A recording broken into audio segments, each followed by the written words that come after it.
Mbote lisusu bandeko nanga na bandeko oyanga tolamuki tozana Kinshasa tozana RD Congo makambu lobi ezalaki makambu mibale ya minene topesaki bino réponse liwa ya mama Olangi batu bakanisaki ke mama Olangi akufaki lobi alors que mama Olangi akufaki avant-hier à 23h na hôpital moko ya place biso toyebi bango moko ba préféraki ko garder ezala secret et mama Olangi aza na kati ya morgue tangu minute moi moye mati batu ko benga mama Olangi asekwi des sources sûres nalobi na bango papa siko ozo benga nga pona ko informer nga tozo benga ngai pona ko tuna nga meloko ezali ko kamwisa ezala awa na Kinshasa na ba journaliste te bongo nyonso sur nous faut batuna pona ba vérifier information kozala journaliste na monaka na lobaka ezaka vocation oko sentir ango na nzoto journaliste abetaka lisolo ta yoki kaka boete journaliste ne mtu abetelaka batu masolo batu babanda ba débat le journaliste c'est la source de l'information d'où ndenge tolamuki boy nazana Congo mobimba na mutu na ebi nini eleki na Beni nini eleki na Kinshasa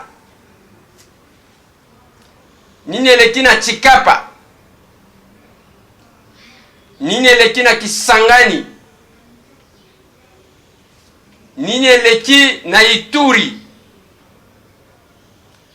nini eleki na Jera nini eleki na Lisala nini eleki na Mbujimai nini eleki na Chimbulu nini eleki na Kibombo nini eleki na Kitanda nini eleki na Sakanya nini eleki na Lubao toyebi nini eleki na Kabare eza pona kotalisa bino que on a le temps de se former mais likambo kosalema ya Jekoko Mulumba na Kingabwa awa mutu akokita te balobi mama Olangi asekwi mutu akokita te batu batikali yango tokitaki bandeko nanga pona kotalisa bino et la version que nous vous avons donnée ezala pona dossier ya mama Olangi ezala pona ya Jekoko yango kaka on est fiers de ce que nous faisons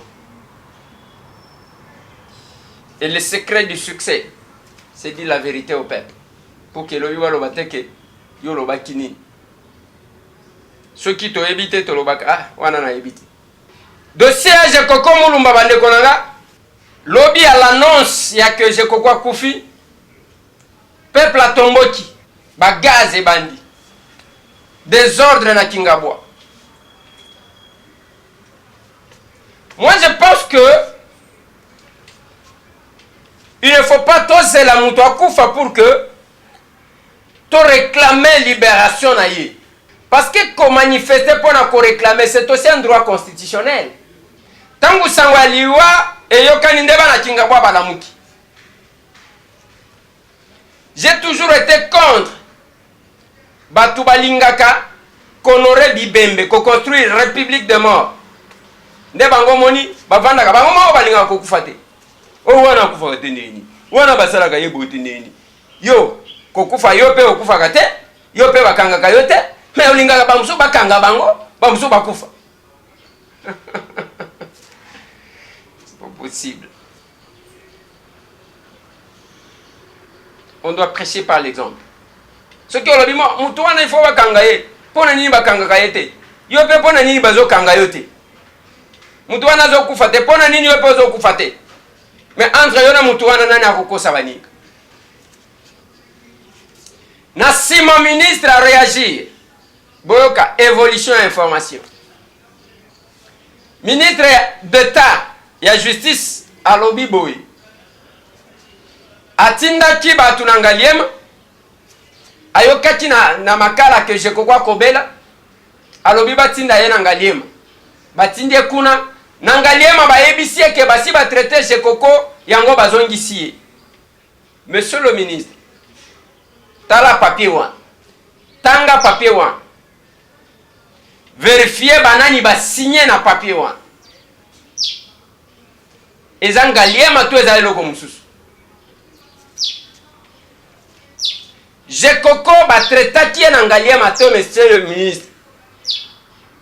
Je koko ba lobby bazana makoki ya ko traiter yete. Yango to yaki to tsela ki o papier wana te. Yango be to rappela ki o maloba na yo. Kaka ndingolo. Mena maloba na yo ya liboso loba te ke soki ba yepa nanga. Ngana za médecin te na kotinda bakende kosala contre expertise na ministère de santé. Nous comprenons que ça n'est pas comme on tambola. Ils ont la responsabilité. Alors qu'il y a eu un engagement, commitment. Oh babine. Il y a eu un engagement. Yomoko lobi soki mutu abeli, on n'a pas intérêt à mutu akufa na boloko. Soki pona libanda to kotinda. To pesa ka lo sa côté. Tangu Gabriel Kyungwa kumwanza bimaka akekozwa baswa. Il ne faut pas boluka ko tuti sa ba province mitu. Ezana province oya soki mutu abeli ali botindie. Province musu soki mutu abeli ata ilo côté. Toloba yango pona Frank Dion. Chamba. Oyo a introduire requête naie na correction. Il y a décision en Cour suprême de justice. Frank Edongo Chamba, est-ce que de marche wane ko aboutir chance kozala? Président Makambo Mususu, au moins le procès à Jean-Pierre Bemba. Jean-Pierre Bemba bakangaye po basoda na ye bakenda ko sala bisala sala na Centrafrique. Mata mokonzi moko te ya Centrafrique ba bengaye na CPI. Eza la patase muto bengaye eloko moko te. Yango vendredi o to éviter so yego likandeni na kuna na CPI. À lobby, il faut contre-expertise, il y a ministère, il y a santé. Mengaliem, ba médecin na binote. Bisika nyonso mwa mobile wana je kokwa kenda ba médecin na bino. Ba oyo bazana na prison, ba médecin na bino. Yo lo bak boye. Sorti médecin de l'État a fait rapport. Alors que maladie oyo ezo senga ba traiter mutu libanda ngai na kosigner na kobimisa mutu wa. Sont vos paroles. Message. Il y a réseaux sociaux. Omoni bitumba place ezali. Yo kovanda na yo na ordinateur ozo finga batu nyonso ozwi mutu tie mutu otie matoyi otie libumu otie boye otie ye maseke o monter ozana yo libre parce que ozo tamboler le côté. Mais biso tozana mboka oyo message kaka omoni yo mutu sali message na yo za kuna o transférer kaka d'accord 18 mois na boloko tango zobela ba facture nyonso yo moko futa Jomi Donga la place azali il se supporte yemoko Coutinho Fernando tango dogena kotala e il se supportait place azali ye yebi na kenda kotala e mukolo na kenda kotali na centre nganda Muyambo se supporte Frank Ediongo atandenga zobela wana na frère na ye même temps babimisa kai tozana mboka modèle wana prisonnier kozwa mbongo hapi ya kofuta c'est compliqué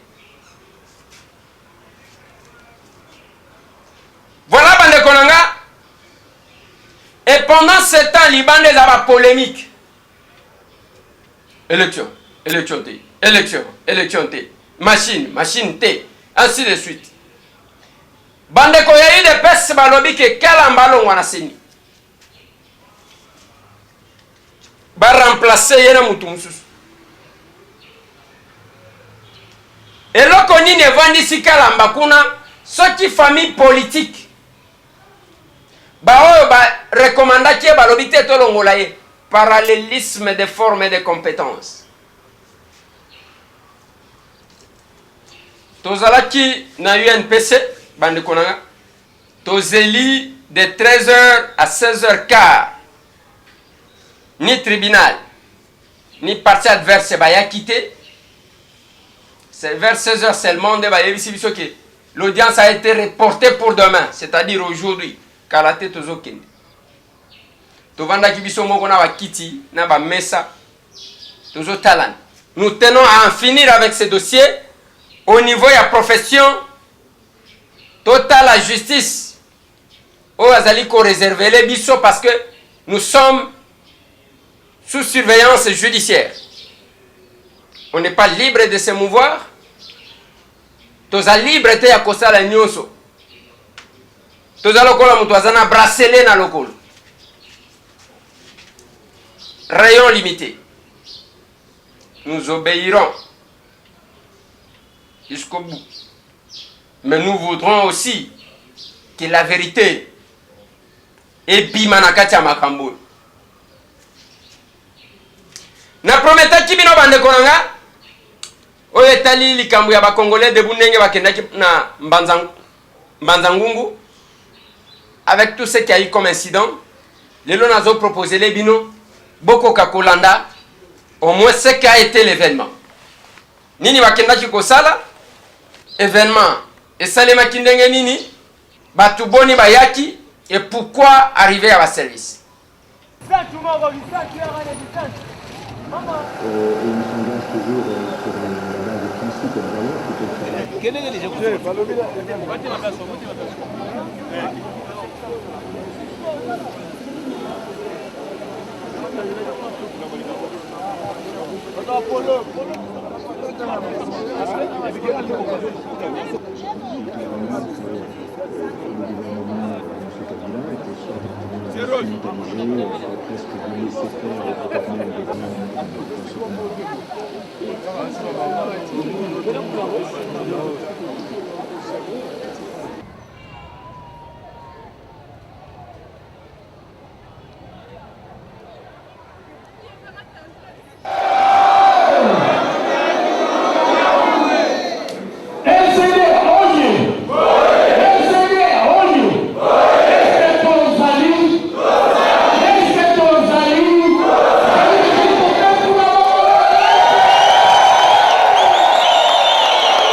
ressentir que moto ezokota na sala ekopela lisusu koleka rimba tongasio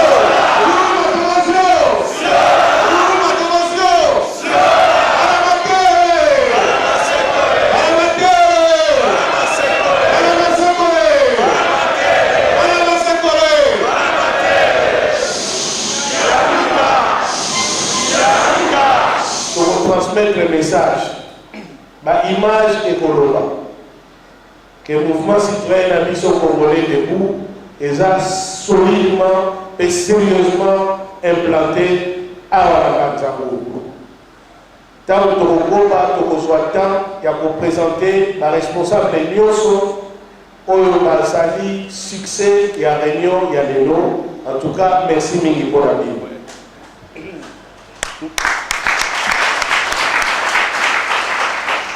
Là, nous avons mingi teleno, nous avons intervenir kaka na ba point mibale. Et donc on liboso toloba kozala congolais debout na mukolo lelo et la kisi nini. Pona nini yo, pona nini nga tozala congolais debout. Ya mibale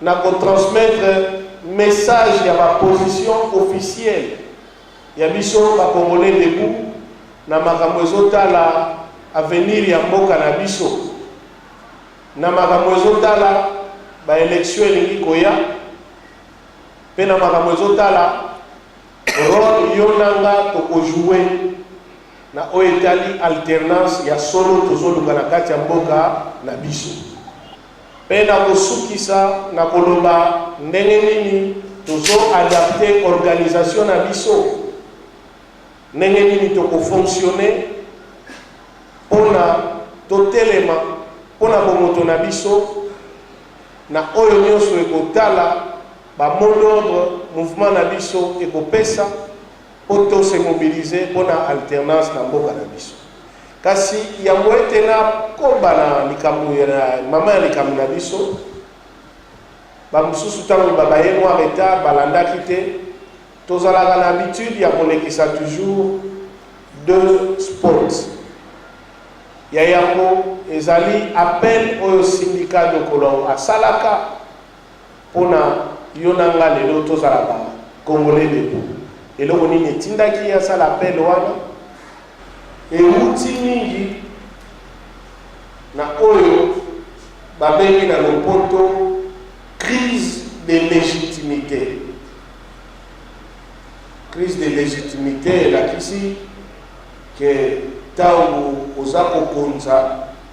oza susu kokonza na ntango bapesaki yo te to oza susu kokonza libanda ya bolingi ya bato ndenge awa bayeli depuis tukako bansakunefunda balobaka kimfumutumwa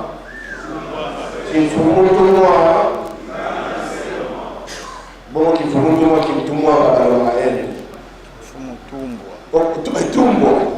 tumbwa okoki kokonza te soki bayadiki yo te soki batie yo na ebonga te balatisi yo mokonzi te eza bongo te donc soki kutu toyeba kala na tukako donc toyebi yango lelo lisusu ke kibokonzi ezalaka po toponi yo soki mpe ntango ekoki otikeli moto mosusu aya soki okonkami kaka na esika yango oza lisusu oyo bato baponi te ozomemela biso likama na kati ya mboka mutu moko te oyo azosala oyo aza na responsabilité politique lelo ebanda na président ti na député provincial mutu moko te aza légitime mpo mutu moko te bavotaki ye mpe baoyo bavota bango manda esili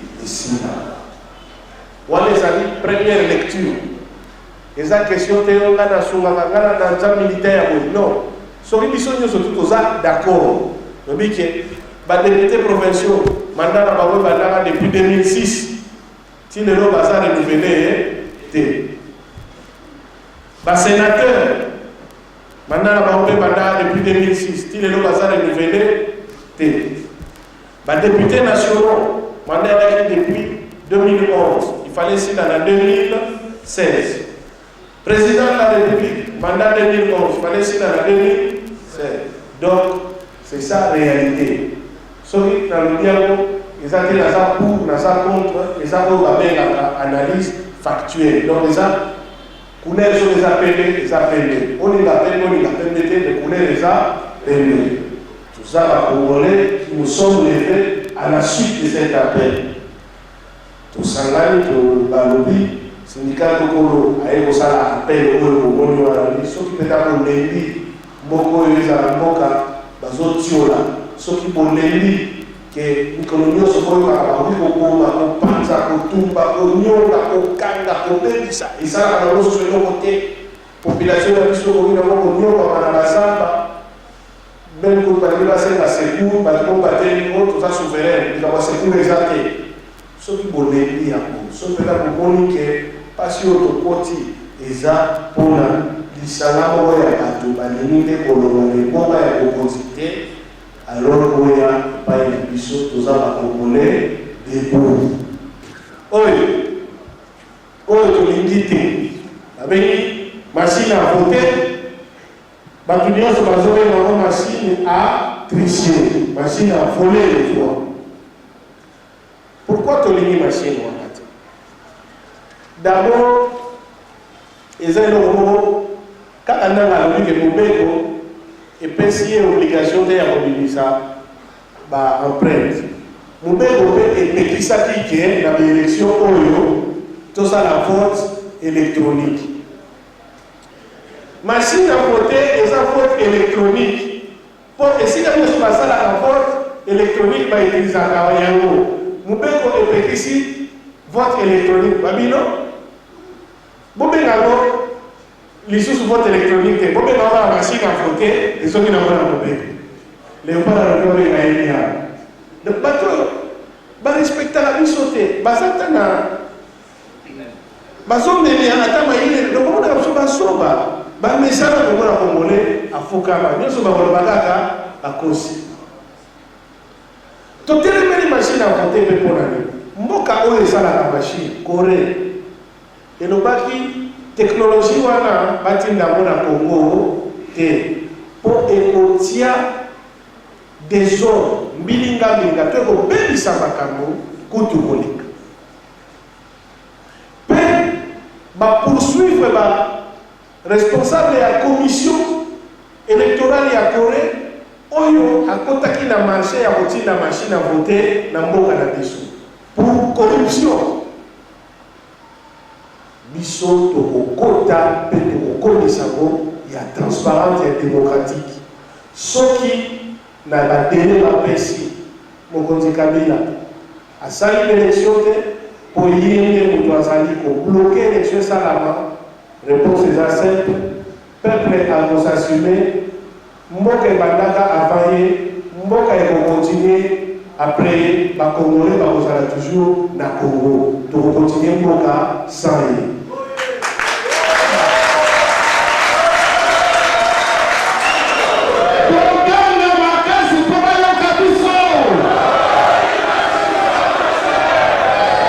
Oui, et la question était batundike bayoka oyo lolaka ya sindika dokolo pe bandimaki yango. Tant tozomona batu bauti bipai na bipai bamboka bakimi babangi mbula te bafandi ti libanda pona koyoka oyo tozangi naona mayanga nio eza kopesa biso esengo pe ekotisi na mitema na biso ete totala musala munene tozana yango epesa biso pe bomoto ya koyeba ya solo eza likambo ya kosala lofundu te kasi ekobisi nde musala na biso na responsabilité na biso pona kopesa ya solo maloba ya mouvement na biso kolendisa batu pe koloba ete etumba na biso ya koboya machine ya vote bisika nyonso baza kondima yango pe likambo ya kotelemisa batu pona kotelemela batu nyonso balingi kaka kotika na bokonzi na makasi eyokani bisika nyonso eza batu oyo penza tobungisa bango te to décevoir bango te ne yango penza esengo mingi elakisi ete bakongolais debout batelemi pe baza bisika nyonso tumweni kiese tuyanga lele mu samuku tunatini kimvuka kyo kya les Congolais debout wunu kiki tuvisirivo kimvuka kyo kiri na mukutu kiese sa munsamu mya mingi mitaluta munchetu ya RDC tuka mpachiza nkangu tuka butu festival kila mu mpachizo zena yetu tuka mamu matadi di mvotolo maonso no yemisiku myansi yetu eluka liboso to sepeli mingi na komona elulu ndenge leki ya debu congolais même bitu zaki misa kolala siko to fongoli misu po to telma penza po mokilango za biso moko yango tozoloba ke mabela biso moko eloko tozosenga kimia ale kimia nini makamuso eleka na pete bato bazala bien ndenge bakoko na biso bazalaka alors siko tokomi na pasi tout ça pasi wana pe bonge longwa bisengo eya po mutako buminaka na mapasi te en tout cas likambo sali esprit biso mingi to mimisango na bamboka na baninga na biso pe bayaki te toyebisa bango po lobi biso babengi biso lisusu to ya ensemble na bango.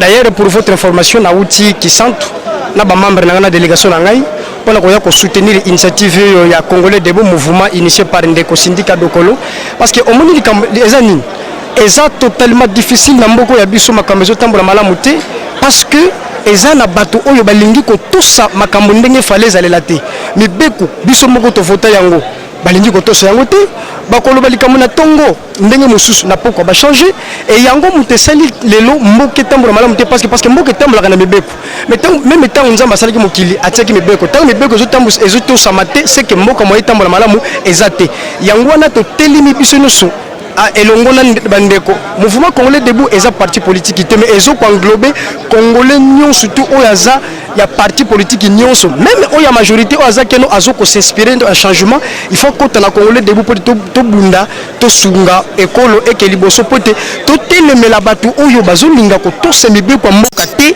o ba komisi mboka lelo poubelle pote to mettre bango hors d'état de nuire ou bien to sisa bango mibeko même na makasi parce que nous ceux qui tozo mona passion parce que mibeko zo to samate donc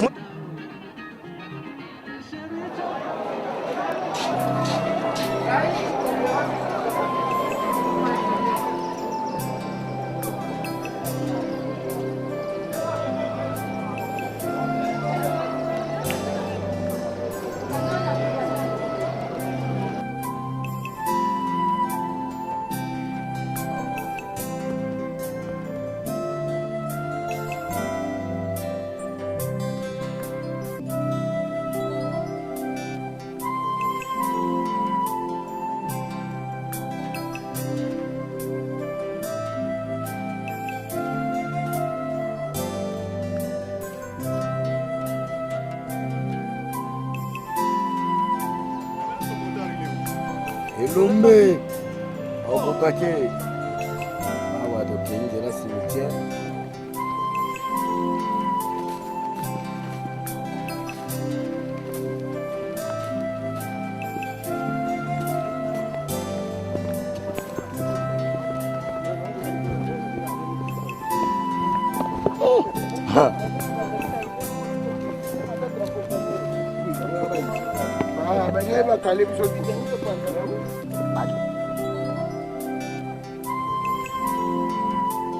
Ok, victoire. Ok.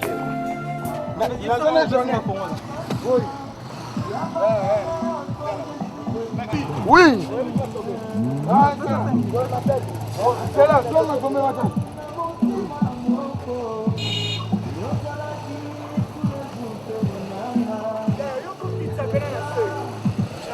Je pense que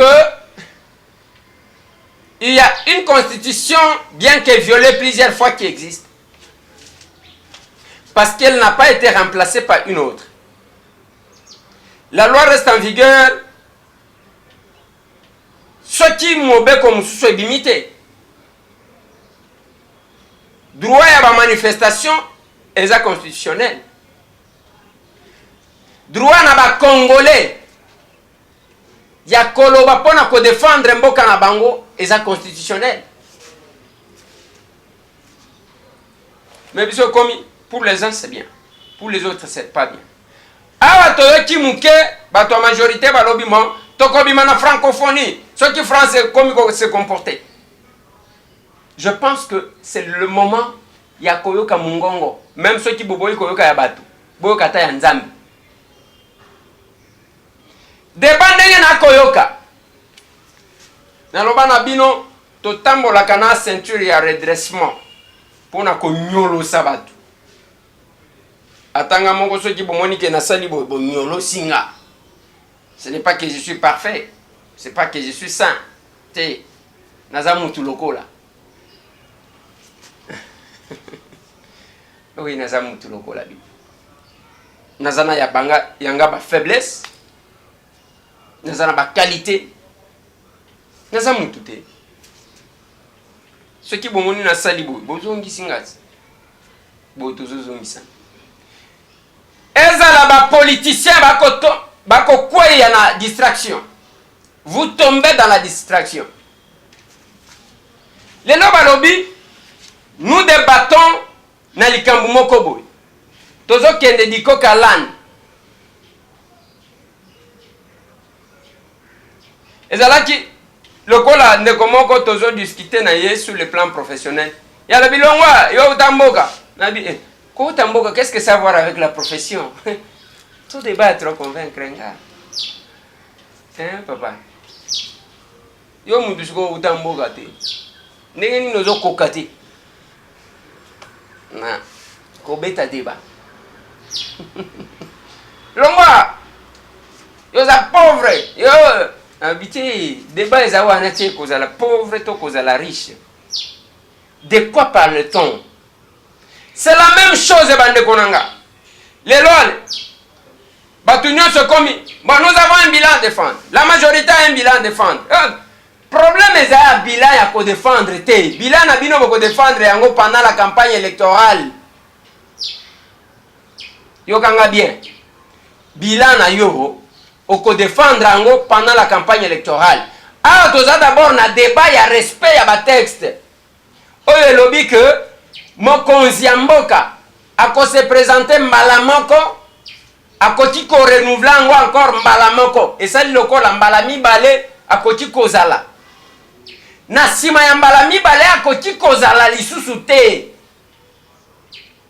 ezala sala ki mabe ezala sala ki malamu famille politique na ye kotikala ko payer le prix ya mabeto ya malamu ya gestion. Quand le candidat de cette famille politique-là viendra, c'est lui. Ndeba kosambi ça y est pendant la campagne électorale. Bosala kinini, voilà les bilans à défendre. Il ne faut pas tout compter en diversion. Débat où Isaiah Tekemo, n'est pas un homme à élément de Bozu Salem. Totongi monument, totongi cimetière, ainsi de suite. Non, le débat n'est pas à ce niveau-là. Débat est à un niveau, il y a que nous devons respecter nos lois, nous devons organiser les élections pour la passation et à pouvoir. Ndenge bolaka. Que passation ko sale manandenga bien batu bakokufa te. Ndenge ni biso na mboka na biso. Jusque quand to kovandaka kaka makamba manduki, kaka ba oyo ba ye, batu ba ye na makasi, ainsi de suite. Nous irons de coup d'état en coup d'état pourquoi? Comme conséquence, biso ba civil mutu pa maneto ko souffrir. Parce que bino bato ba masasi bozawana mutu ya vandi na masasi. Oya ya vandi na masasi. Ya biso bato manduki yango batikala kana réseaux sociaux.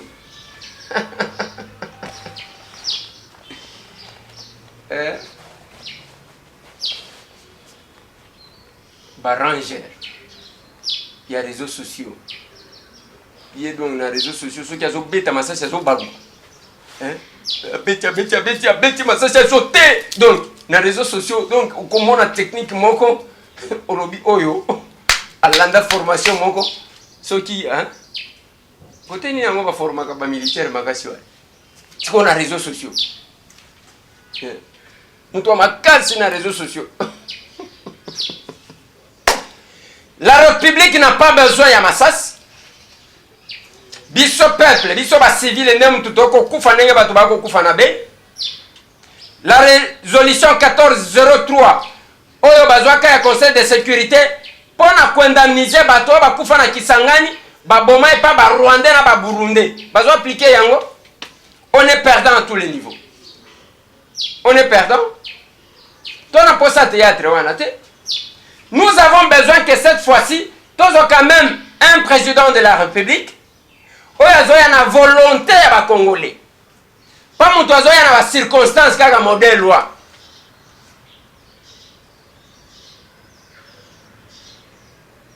Mindele bakei Kasavu waye.